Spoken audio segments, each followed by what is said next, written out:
बिस्मिल्लाहिर्रहमानिर्रहीम। अस्सलाम वालेकुम। उम्मीद करती हूँ कि आप लोग जहाँ कहीं भी होंगे खैरियत से होंगे। फ़िरोज़ ख़ान और उनकी साबिक़ा वाइफ से मुताल्लिक़ मज़ीद न्यू अपडेट लेके हाज़िर हुई हूँ।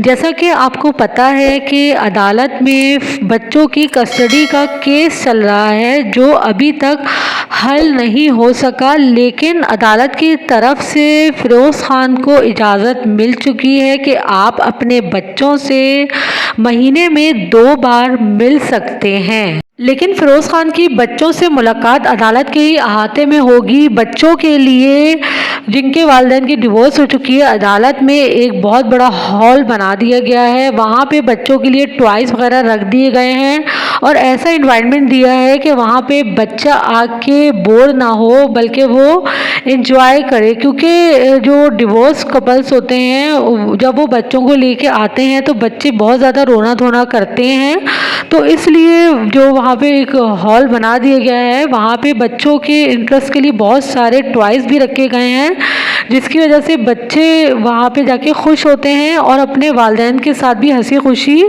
टाइम स्पेंड करते हैं। और अदालत की तरफ से फ़िरोज़ ख़ान को ख़ास हिदायत भी मिली हैं कि जब आप अदालत में आएँ बच्चों से मिलने के लिए तब आप अपना NIC और पासपोर्ट जमा करवाएंगे, फिर आप बच्चों से मिल सकेंगे। क्योंकि ये हिदायत इसलिए करी गई है क्योंकि अलीज़े को ख़दशा था कि फ़िरोज़ ख़ान के पास दुबई का गोल्डन वीज़ा है और वो वहाँ की नेशनलिटी भी हासिल करना चाहते हैं। तो अलीज़े ने ये ख़दशा अदालत में भी ज़ाहिर किया था, जिसकी वजह से फ़िरोज़ ख़ान को ख़ास हिदायत करी गई है कि आप अपना CNIC और पासपोर्ट जमा करवा के फिर बच्चों से मिल सकते हैं।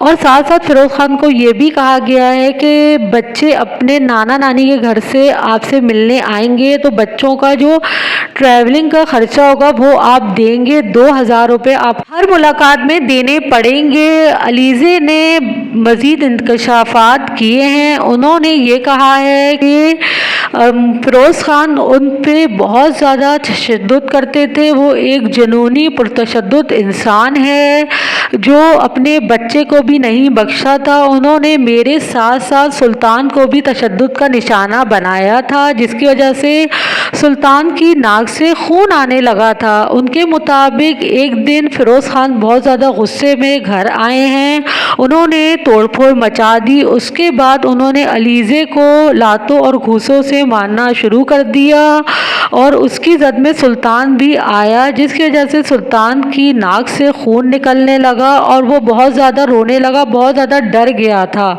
अलीज़े ने बाकायदा से फ़िरोज़ ख़ान के तशद्दुद वाली पिक्चर भी दिखा दी हैं। उन्होंने यही कहा है कि मैंने ये सारी तस्वीर इस वजह से दिखाई हैं क्योंकि मुझ पे पहले किरदार कशी करी गई है कि मैं अकेले घर क्यों लेना चाहती थी, जबकि मेरी फ़िरोज़ से डिवोर्स भी नहीं हुई थी। तो मैं अकेला घर इसलिए लेना चाहती थी क्योंकि फ़िरोज़ बच्चों के सामने मुझ पे तशद्दुद करते थे।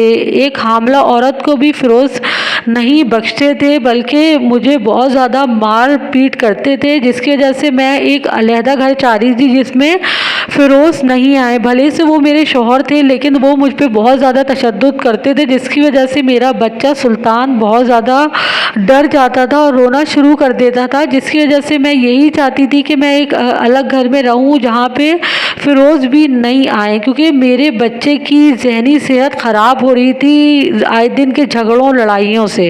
मैं फ़िरोज़ के साथ जॉइंट फैमिली में ही रहती थी, लेकिन जब फ़िरोज़ मुझ पे मारपीट करता था तो कोई भी मुझे बचाने नहीं आता था, बल्कि सब यही कहते थे कि और मारो, इसी की गलती है। कोई भी ये नहीं कहता था तो कि तुम अपनी बीवी को बेवजह क्यों मार रहे हो। घर वाले भी फ़िरोज़ का ही साथ देते थे, मेरे साथ कोई भी नहीं था, मैं अकेली थी अपने बच्चे के साथ। उन्होंने मज़ीद इंकशाफ किया है कि 4 साल शादी में बहुत ही कम दिन ऐसे होंगे जिसमें फ़िरोज़ ख़ान ने मुझ पे तशद्दुद नहीं किया। आए रोज़ फ़िरोज़ ख़ान का यही काम था कि वो मुझ पे बेपनाह तशद्दुद करते थे। शादी की 4 साल ज़िंदगी में फ़िरोज़ ने मुतअद्दिद बार मुझ पे मारपीट करी है, तशद्दुद किया है और मुझे घर से निकाल देते थे, जिसकी वजह से मैंने पुलिस में भी रिपोर्ट दर्ज करवाई थी। تو पुलिस वालों ने मुझे ये कहा था कि आप अपना MLO करवाएं क्योंकि आप पे बहुत ज़्यादा तशद्दुद हुआ है, जिनकी सारी तस्वीरें मैं आपके सामने रख देती हूँ और MLO की रिपोर्ट भी आपके सामने रख देती हूँ ताकि आपको फैसला करने में आसानी हो कि बच्चों की कस्टडी किसको देनी चाहिए, क्योंकि फ़िरोज़ ख़ान मेंटली तौर पे बिल्कुल भी ठीक नहीं है और वो बच्चों को संभालने के लायक भी नहीं है, क्योंकि आए दिन वो बाहर जाते रहते हैं तो बच्चों को किस पे छोड़ के जाएंगे। अलीज़े ने जो अपनी तशद्दुद से भरी हुई तस्वीरें अदालत में जमा कराई हैं उसको देख के तो वाकई ये लगता है कि फ़िरोज़ ख़ान एक वहशी दरिंदा है। ड्रामों में हम जिन अदाकारों को रोल मॉडल बना लेते हैं और हमारे ख्वाबों ख्यालों में भी वही अदाकार आते हैं कि काश हमारा हस्बैंड भी ऐसा ही होता, तो फ़िरोज़ ख़ान को देख के सबको सबक पकड़ना चाहिए कि जो रियल में लाइफ होती है वो इन अदाकारों की ऐसी होती है जिसमें इनकी वाइफ भी इनसे तंग होती है और ये ख़ुद अपनी मैरिड लाइफ को तबाह बर्बाद कर देते हैं सिर्फ अपनी अना और गुरूर की वजह से। फ़िरोज़ ख़ान से मुताल्लिक मज़ीद अपडेट आपको मिलती रहेगी। अल्लाह हाफ़िज़। जहाँ रहें खुश रहें।